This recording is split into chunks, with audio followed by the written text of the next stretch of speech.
Welcome everyone, my name is Teryluz Andreu and I am a partner with Axialent. And for those of you who don't know Axialent, Axialent is a global consulting firm, and we specialize in culture transformation and leadership development. And today I am very happy to be hosting this great conversation about the book of one of our partners, Fran Cherny.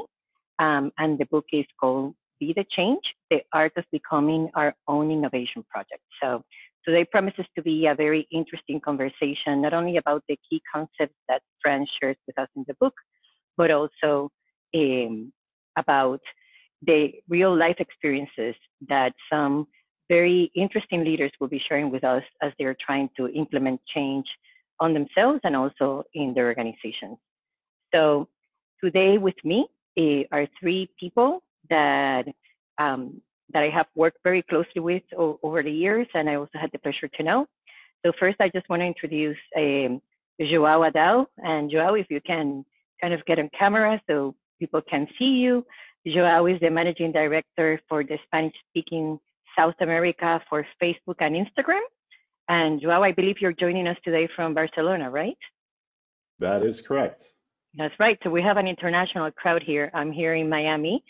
And we also have Guy Persaud, and Guy is the president of P&G's Global Innovation Division. And Guy, I think you're in Cincinnati today, right? Yes, I am. Great to be here with you guys. Yeah, thank you for taking, I know you have a pretty tight agenda, so we're very happy to have you here today. And last but not least is Fran Cherny, and Fran is the author. So is the one giving birth to this first book, among other things that we'll be talking about today. And Fran, as I mentioned, is one of our partners here at Axialent. And Fran, you are joining us from Barcelona as well, right? I am joining from Barcelona, and really happy to see Joao, Guy, and you, Terry. So thank you for being here to share your experiences with me and with everyone who is listening. So great to have you all. Thank you. That's great. And Fran, I know you are kind of showing us your new view in your new house, which I think you moved in very recently, right?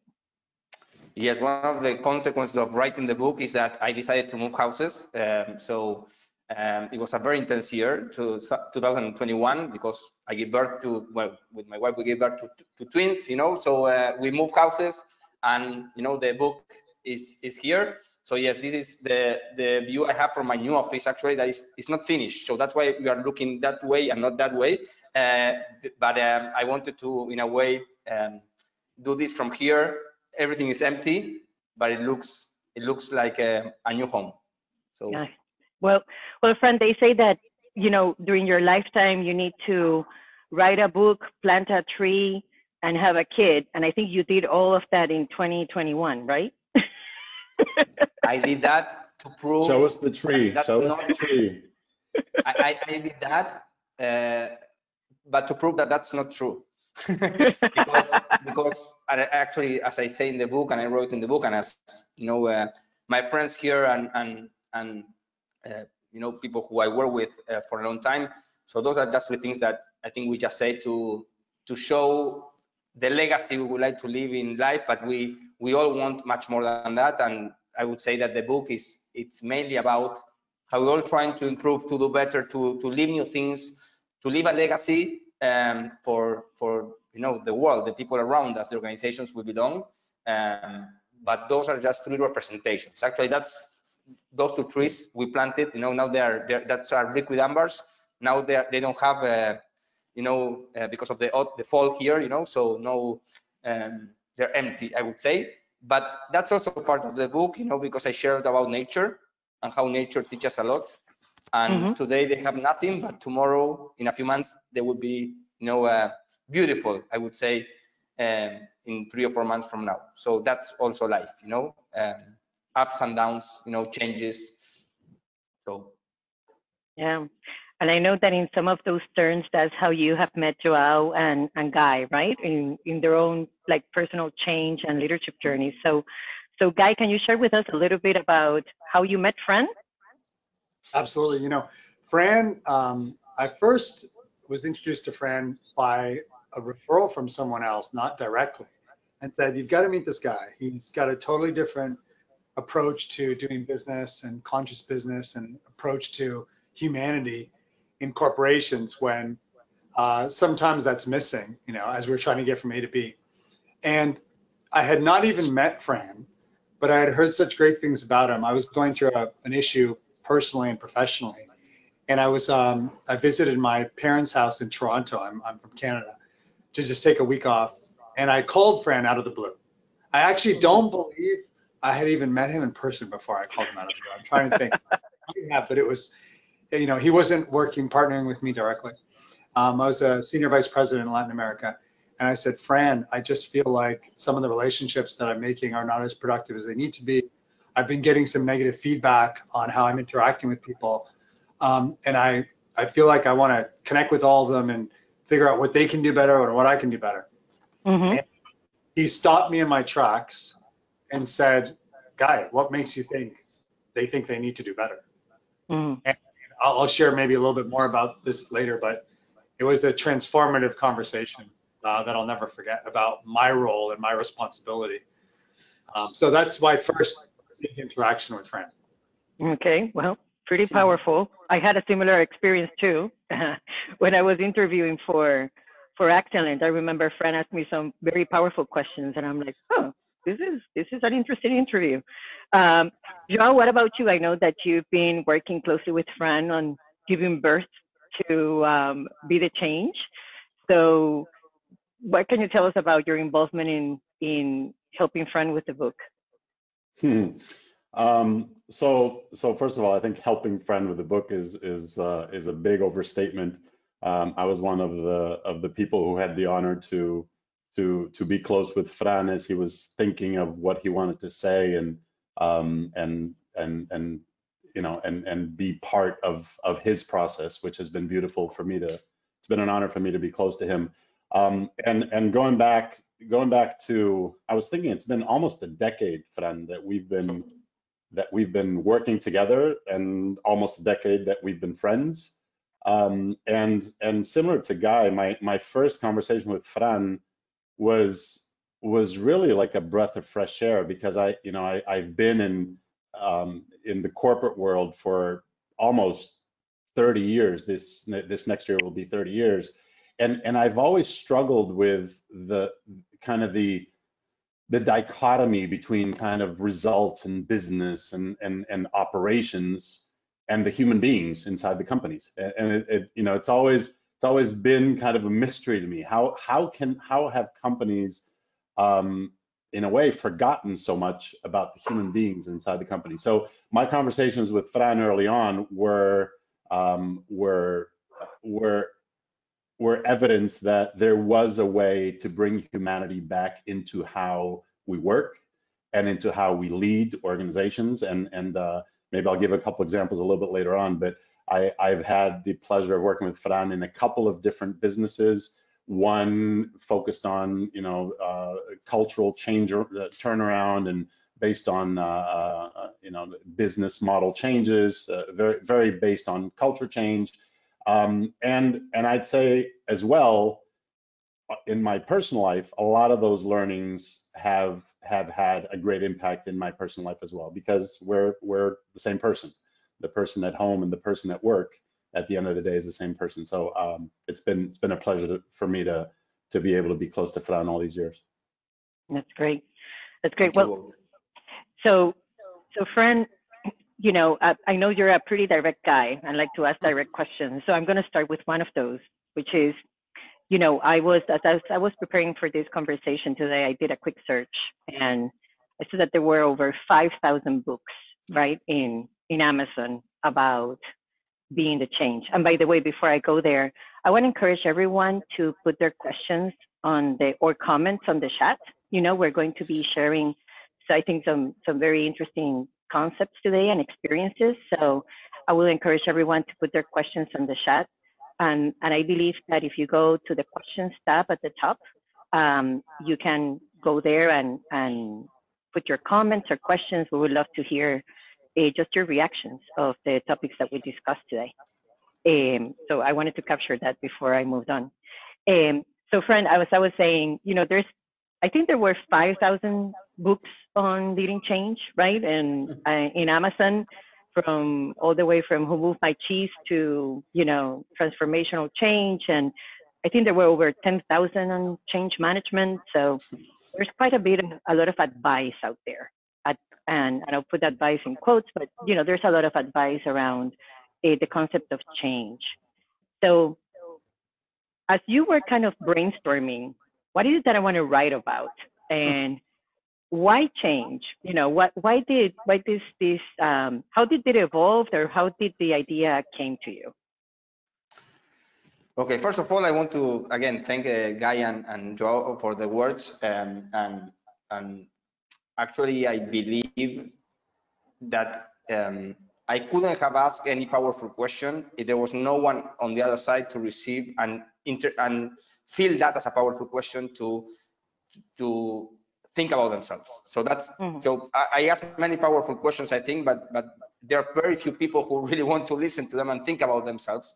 And I think here we have two fantastic leaders, and I want to say that's why they're doing so well, and their people, you know, love them. So there's a case from Joao in the book, and maybe for the next one, Guy will write one, because I think he's fantastic as a leader. People. So I think the combination of business, you know, running a very good, healthy business, being successful there, but at the same time having a beautiful organization and people who feel that they're growing, that they're learning. It's what this, you know, two people do. So I just want to acknowledge that. So I need to say that before I respond to you and to your question. So let me be very honest, and then maybe the people who already read the book can put things on the chat. So what was the trigger for me? After going, I would say, I'm working with many organizations for a long time. I started going back, you know, maybe after 6 months or a year, and people were telling me it was fantastic, you know, your keynote here, your talk, you know, the little work we did. But then I saw that very few people, in a way, were really creating the change or making the change that they wanted to happen. And I even remember, I think it was in a P&G event, that they invite me to a certain forum, you know, to at the end of the event. And I asked a question at the end of the event. It was a 3-day event, you know, for certain leaders. And then I asked them, what did you learn from this event, from the last 3 days?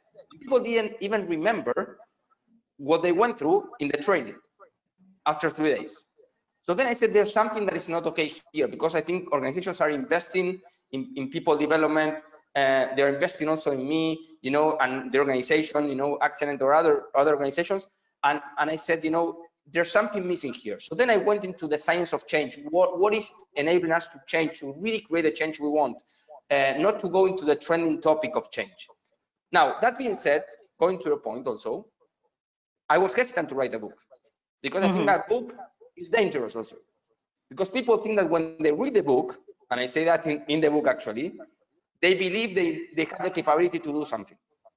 And then I was like reluctant. I was saying, do I write another book? So then what I tried to do was to write a different type of book, a book that is more based on experiences, on some data, on some real cases, and a book that is not preaching, that I have the methodology to make it happen in a way, or that I have the. So if you go to any library, any shelf, you know, in the bookstores, most of those books that you're sharing, they say the 4 tips for you to become famous, to become successful, to do the change.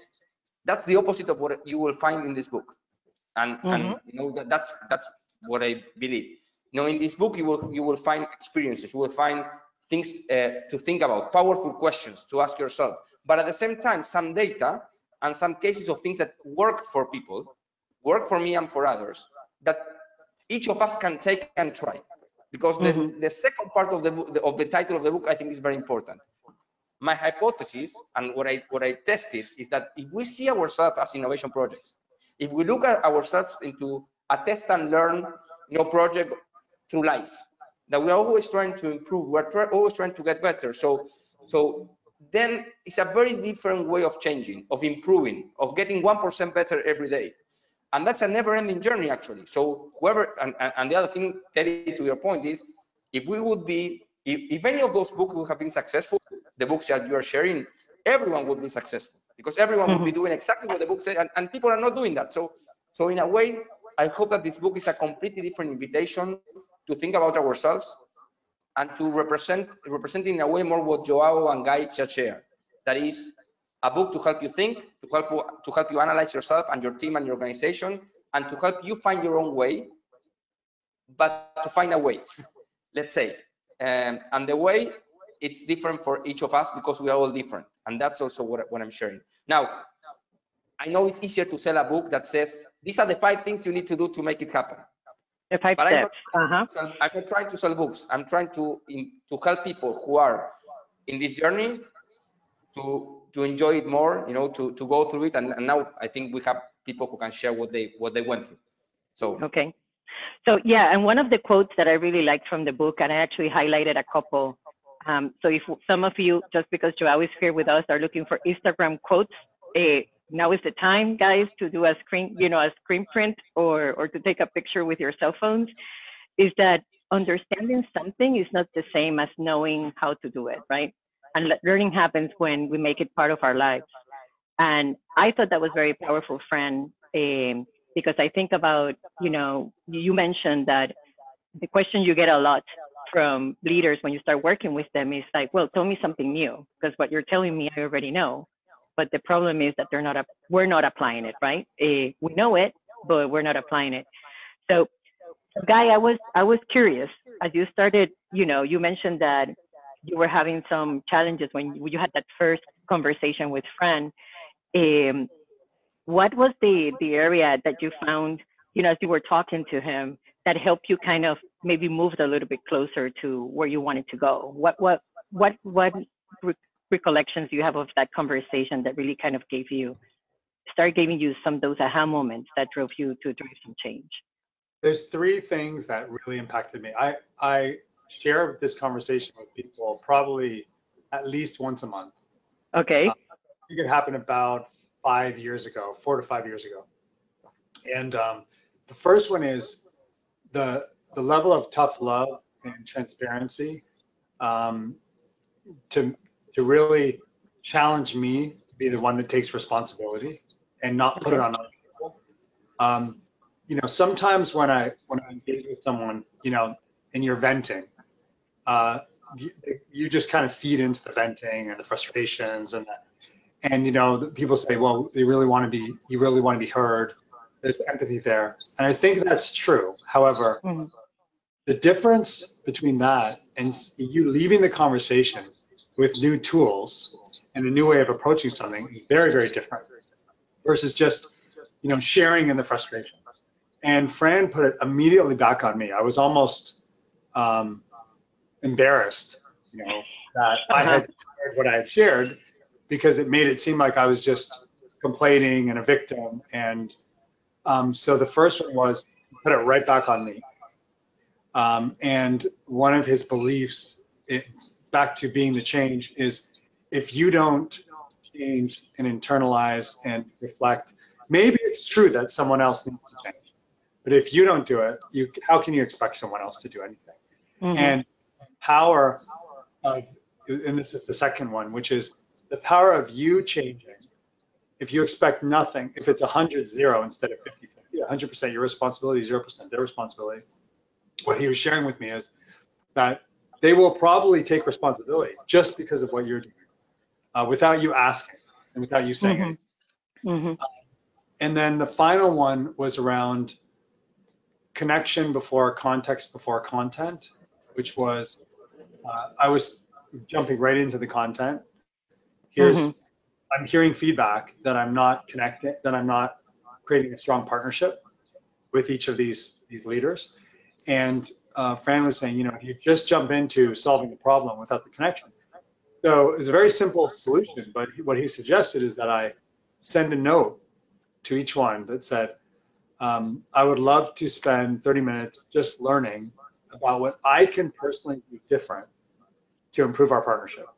And I felt like that was a sign of weakness because it makes it seem like I've done something wrong and I'm the only one that's responsible.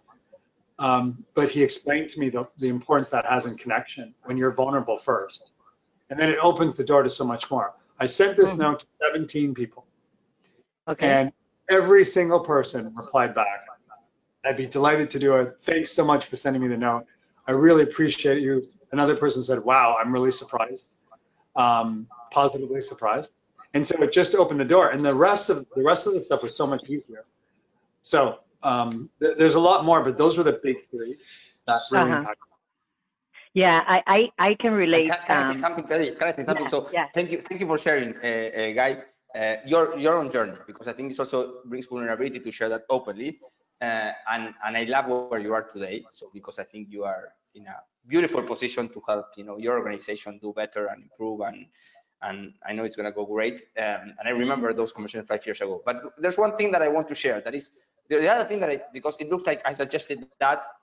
And Guy did it. And the conversation was also, how do you feel about sending this? Okay, that is resonate with you or not? Do you really believe what you're gonna be writing? And I remember we have this conversation like, well, yes, do you remember that at a certain point you said, well, and then I want them to tell me, to ask me a question. I said, no, don't tell them to ask the question. So if you're doing that, it's because that's what you want, not to connect. And I think what Guy did was beautiful. And I saw the transformation in the organization and with his colleagues. Everyone could speak highly about Guy today. And I remember when you guys were promoted, how everyone, in a way was feeling the emptiness of, what you left there.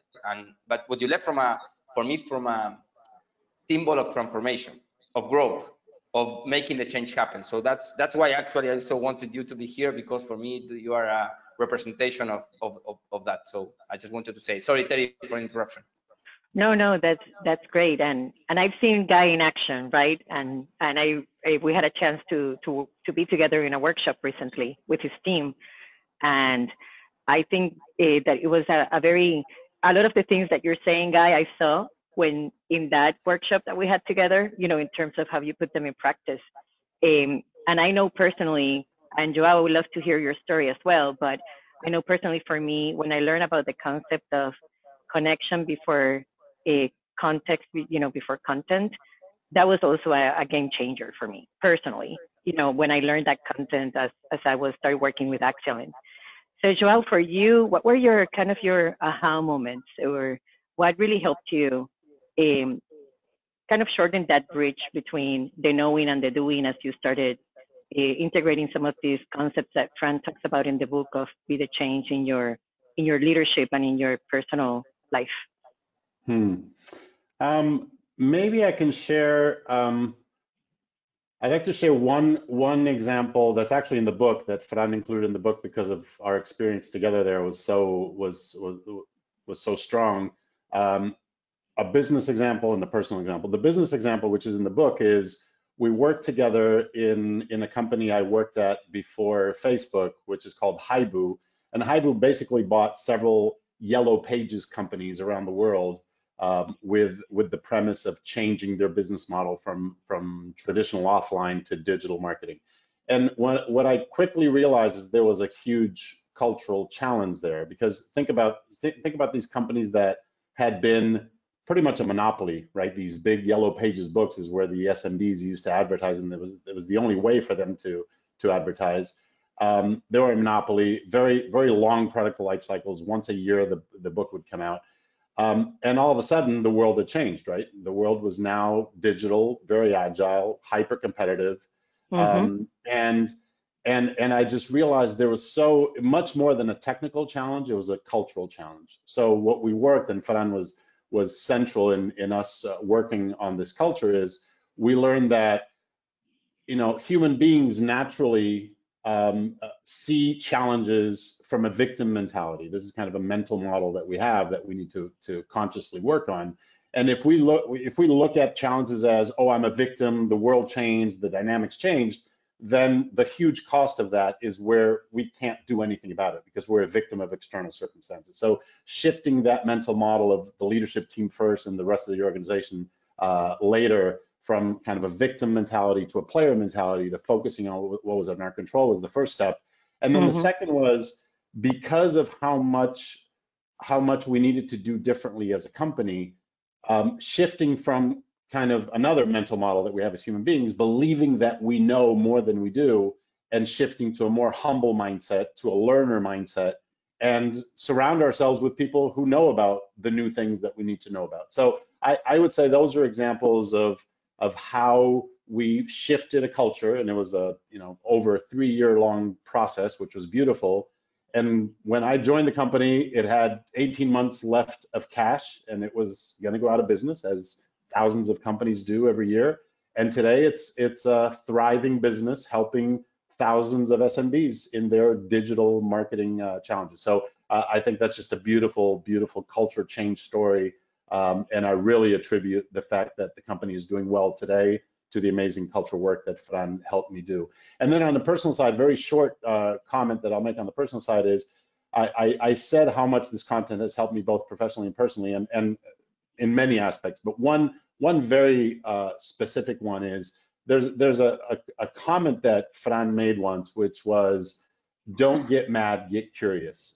And that's so powerful, because if something triggers you, it means that there's something of value there. So instead of reacting and kind of unconsciously responding to something that's triggering you, and getting mad is the extreme, but it could be a spectrum of different emotions, get curious. It's very counterintuitive, because what the knower in us wants to just be right and wants to answer and prove that we have the right answer. But getting curious shifts that entire balance. And it's like, well, I can't quite see where you're coming from. Can you tell me more about that? And that is just similar to how Guy was talking, how certain questions that Fran asked just changed everything and opened new doors.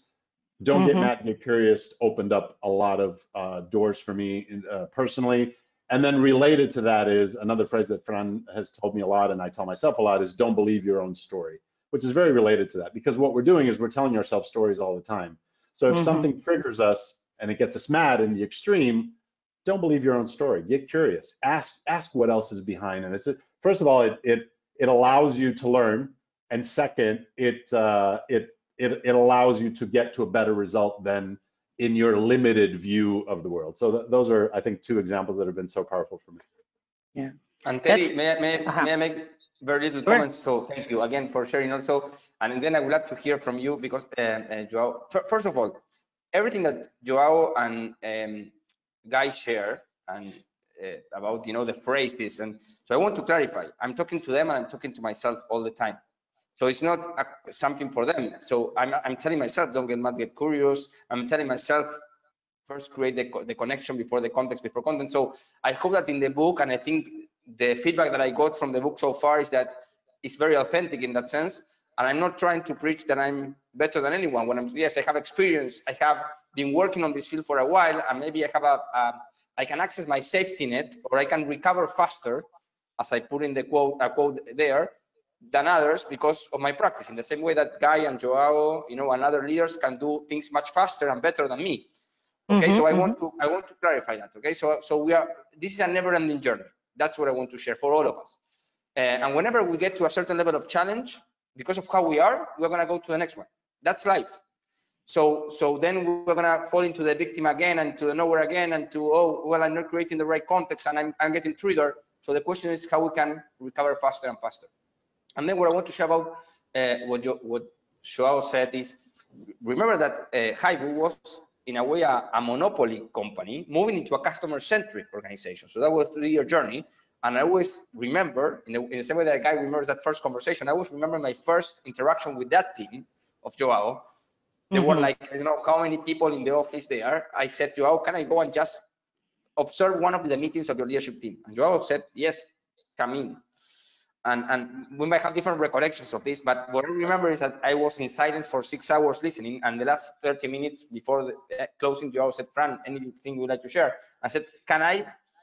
And I always remember that one person almost killed me after, so he wanted to, so he said, what the hell are you saying? And the only thing I said is the following. I've been 6 hours sitting here, and I never heard the word customer for the last 6 hours. That's my only observation. That's the fact that I can check. So I can put a recording. And the activity that I told him, okay, let's do the, and Joao was not triggered, he was curious. And that created an example for everyone. because everyone was looking at Joao and saying what Joao as a leader is going to do. And Joao said, I want to tell me more. Okay, so this makes sense. You know, we want to be customer centric. How is it that we are not talking about the customers? And I remember that one of the first activities we did, and I never planned for it before, it was in the moment, sending all the leadership team to listen to 5 income, let's say, calls from customers in the call center, to listen what the customers think about them and why they call. Zone. To go to the war zone. Go to the war zone and see what the customers say. So that means going from floor 7 to floor 1, okay, or under, I would say, and listen to the customers. And then let's have a conversation. And number 6, the call number 6, you should take it. So let's see how you manage that conversation. And the one who's going to help you is the person in the call center, because they know better than you how to manage all the problems you create for them. Okay, so that was the first experience. After 3 weeks, we have a completely different conversation. So is that true, Joao?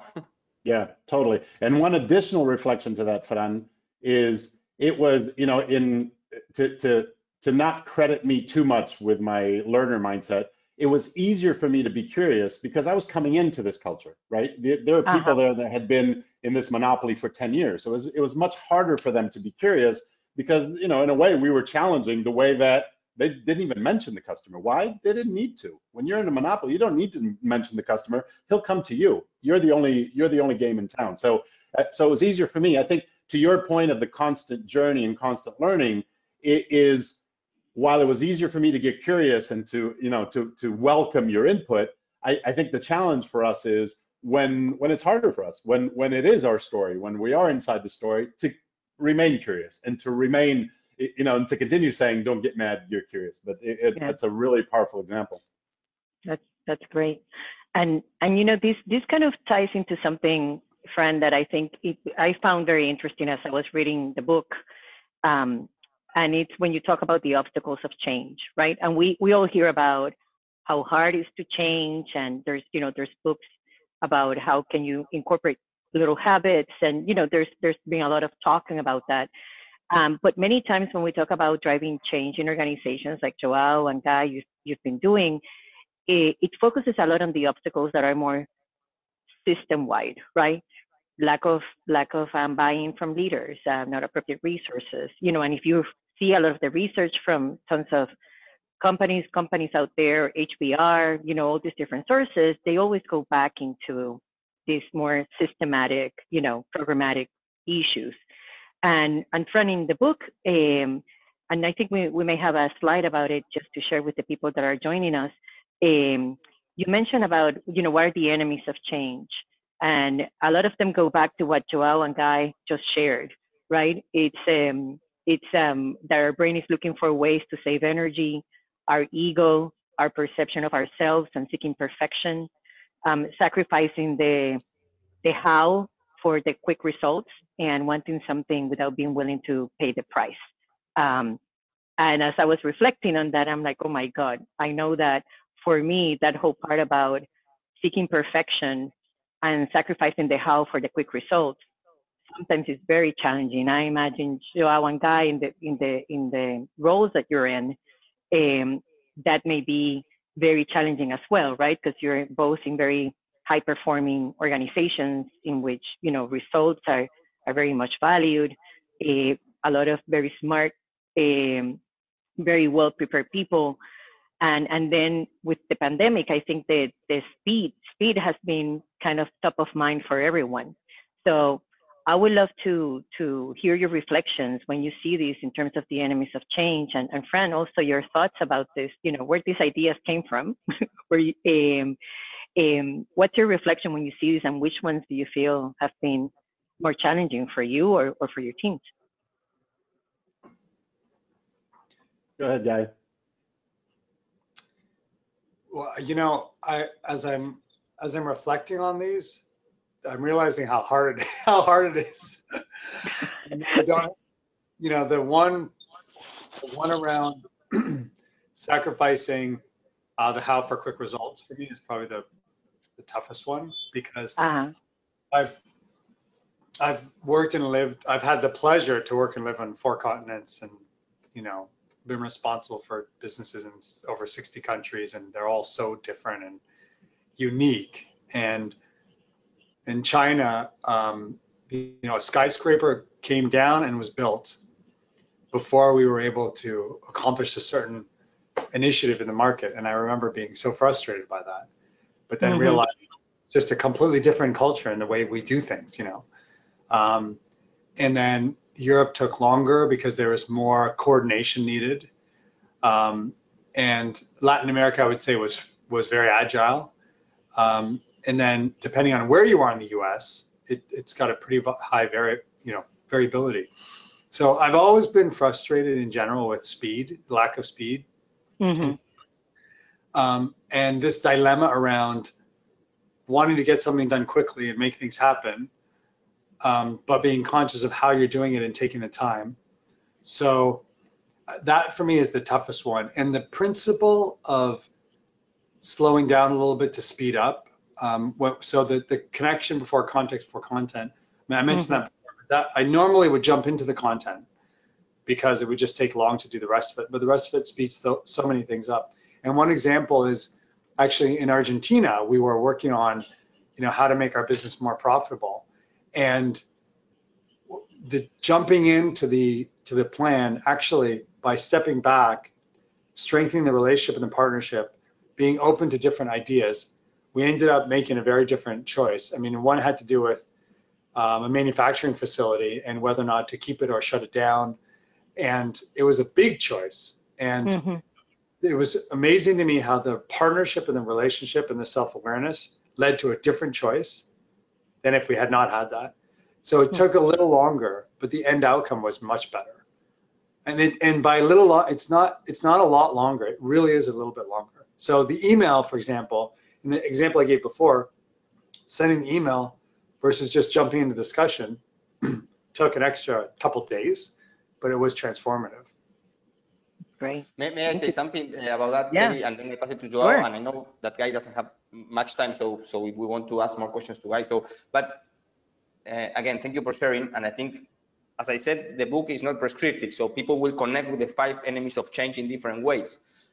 So I love that, you know, maybe each of you are connecting with a different one, and maybe at a certain moment in our lives we were in more with the ego, you know, and now we are more vulnerable and we are fine, but now what I want to share is, I don't believe that takes more time, actually, not even 2 more days, because the issue is always the implementation of things.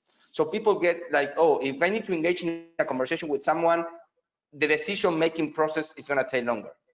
And I say, well, no, you have a due date by when you need to take the decision, and that's fine. You have that responsibility, do it. Now, the question is how you run the process so you have more chances of a successful implementation afterwards.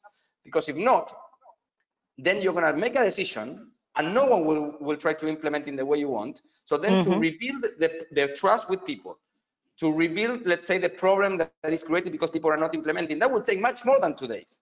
Okay, so that's usually what I try to put on the table. That is we don't. So decisions are not made for the sake of decisions. Decisions are made so we can implement something in a successful way all together.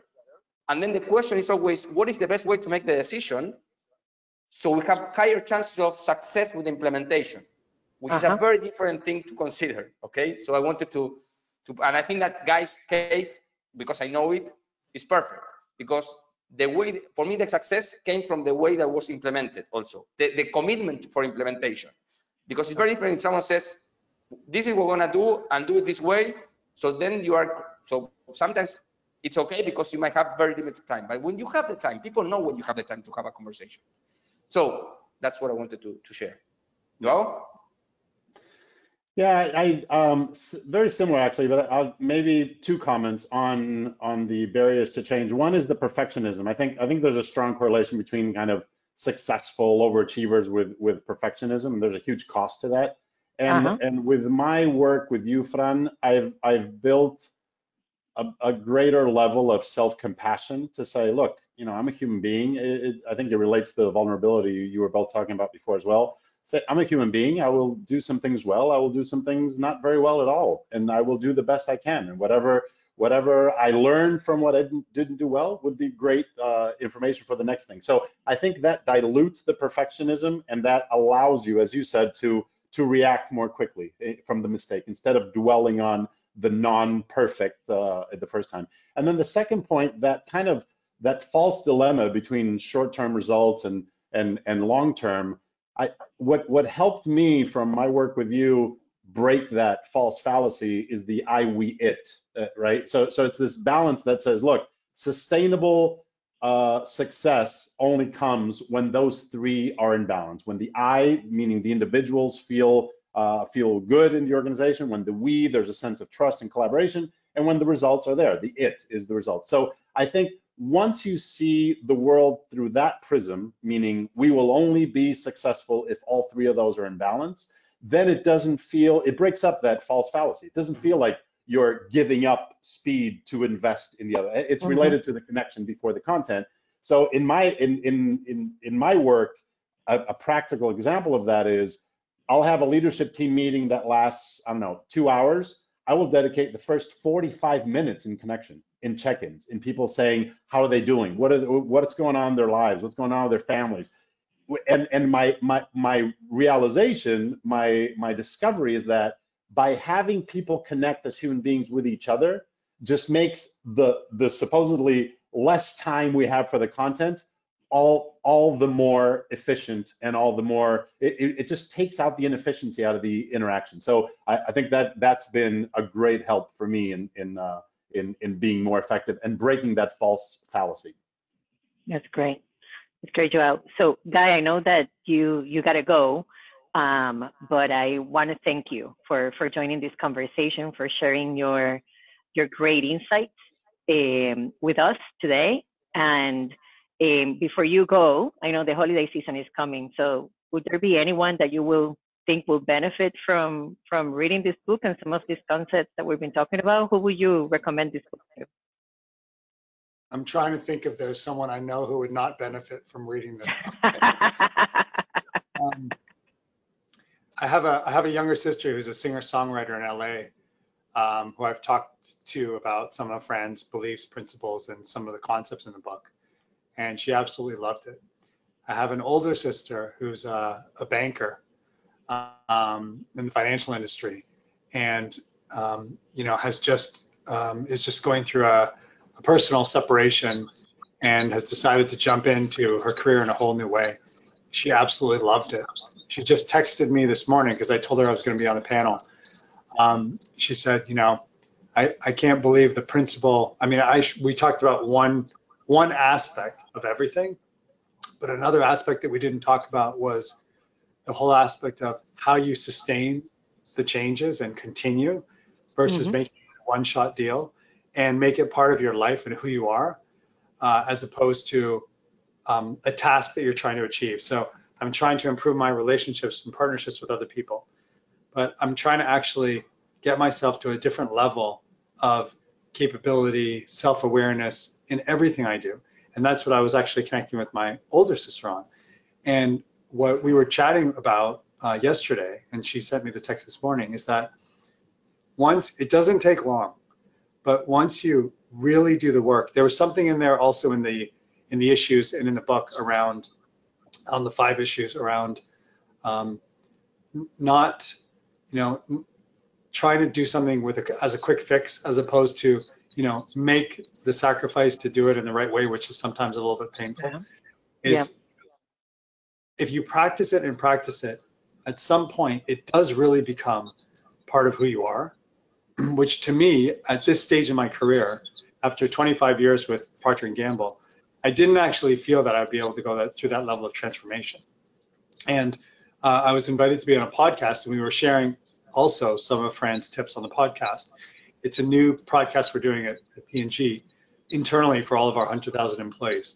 And I shared there that it is like learning how to ride a bike the first time. So it is a bit of a challenge. But as soon as you practice and get the hang of it, you can really go back to those skills time and again. And that's where she and I were connecting, which is it has a level of sustainability, because it's one of the few principles I've learned that truly can change you as opposed to change what you're doing Mm-hmm. at any stage in your career or your development. So no, I really think that this is just a gift for everyone. I hope everyone has a chance, like I have, to go through this.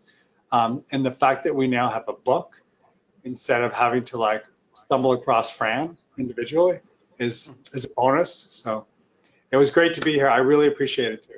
Thank you, guys. Thank you, guys. Thank you for joining us today. Thank you, my friend. All the best. Yeah. All the best. Bye-bye. So, Fran, I think that there's been very compelling stories here. So I know that me as part of the Axialent team, having worked with you and some of our other great coaches, and consultants in this kind of work, really moved me, right, to see the impact that this content has. Not only I have lived it, but also seeing in our clients is fantastic. So I know the Spanish version has been a very good hit in LATAM and in Spain. And I believe today, right, we're going to have the English version. Can you tell us a little bit more about?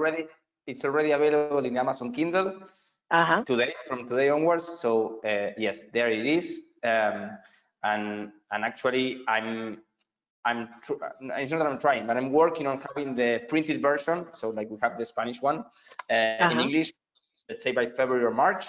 But now my intention is to expand it, as Guy and Joe share, for all these ideas to get into more and more people. That's why, it's the pre-launch, or let's say the launch of the book is just actually on Kindle, $3. So up to until next week. So because again, the intention is that we are in the season where people can send gifts, so people can just spend maybe the same that it will cost this book, that is maybe $20 or $25, in sending this to maybe 10 people that they would like to connect with this idea. So I'm really happy that, yes, I find a way to do this and that these ideas can be expanded. And as you said, today I learned that the version, so the book, the printed version in Argentina, the first edition, there's no more books, so we're doing the second one, so which is great. So I'm really happy, and mainly what I'm really happy to be honest is not how many books I sell or we sell. So because I'm not in that business, to be honest, I'm that's not what I'm trying to do, but to receive the feedback or to hear from Guy, to whom he would recommend it. I remember Juan Fernando Posada, who was Guy's boss, in LATAM, in the presentation where Joao was. He asked, he was asked the same question, and he said that he would send it to his kids, to his children. And for me, that was what really touched and moved me, because there's no more precious person, I think, for a human being that their kids. And if he believes that if they're 20 years old, 25, 30 years old, I think those are the ages that this is good for them. That's beautiful. So I'm really grateful. That's great. So I know I have some clients that always do a reading list, of things they want to read at the beginning of the year, and they're always looking for recommendations. So I'm personally going to recommend this one to some of them.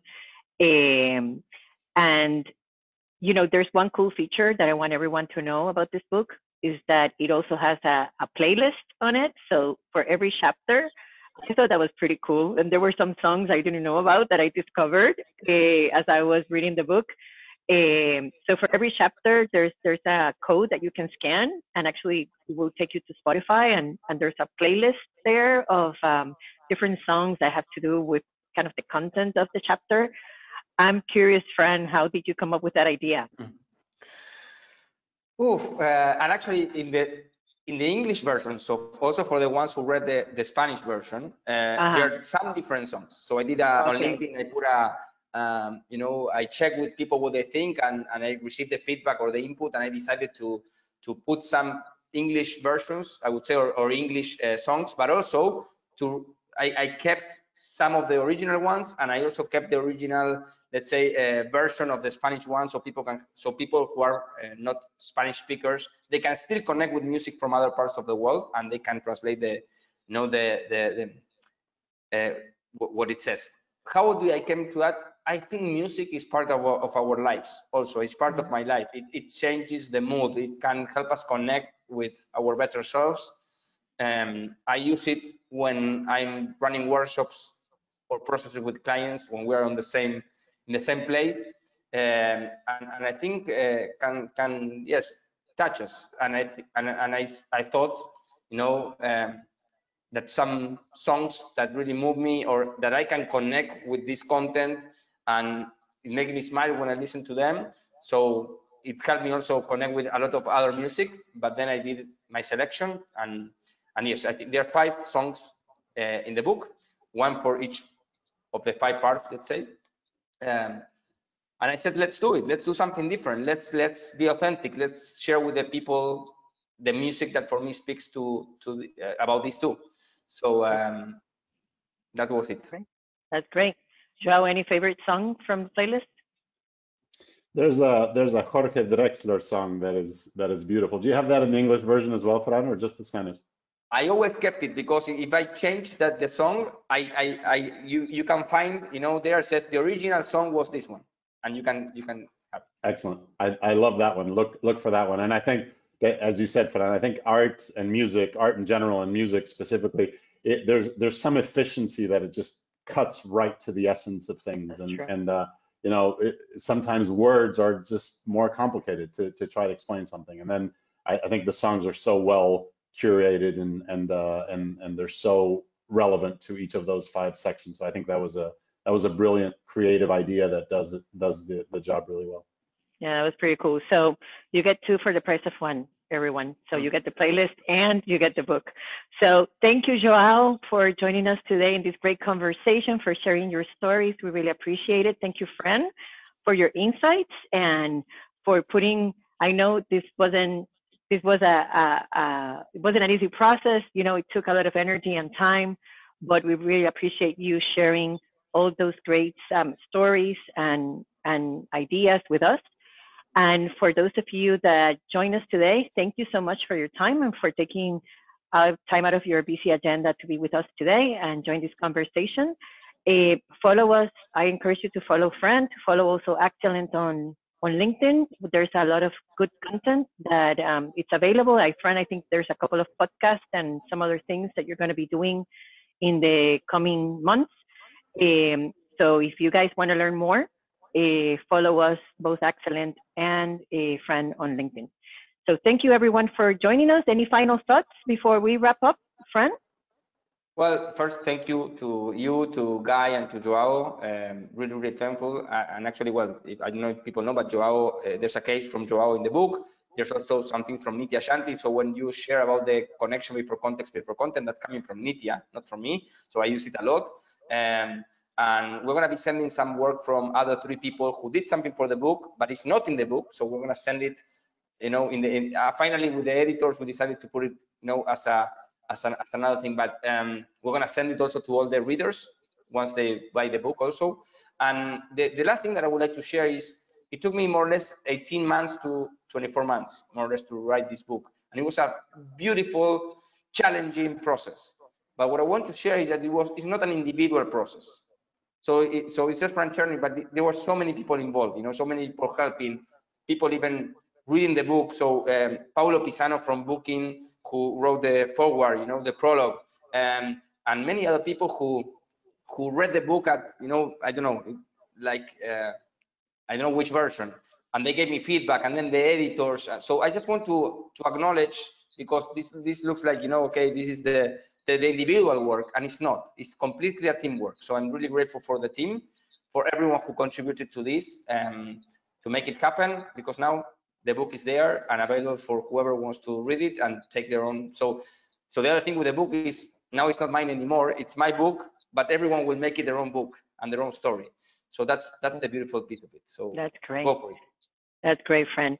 And for everyone participating in this call, you'll get, or if you sign up for the call and just in the replay, you're going to be getting an email with that link to the book, so you can access it if you want to purchase the book. Next 2 weeks is going to be at a special price, $3. So take advantage of that. And also, we look forward to continuing the conversation with all of you. So post your comments, your reactions. We would love to hear about them and keep the conversation on how to change the way we change, keep it going. So thank you everyone for joining us, and happy holidays and happy new year to everyone.